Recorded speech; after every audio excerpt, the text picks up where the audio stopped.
Θα βάλουμε και... Θα το δέσουμε πρώτα στο βράχο, γύρω από το βράχο, και μετά βάλουμε και ένα ημάδα. Εκεί γίνεται ένα...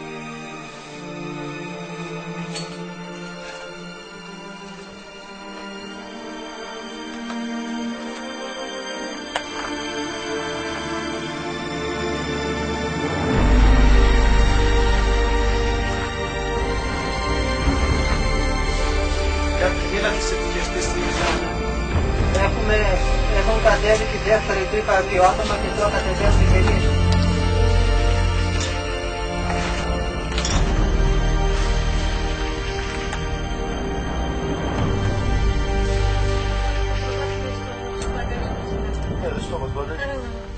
Γεια σας εδώ. Γιατί μας φωνάξετε πάνω πρόωρα? Τι λες τώρα πρόωρα? Ήθελα να δούμε πού πάει.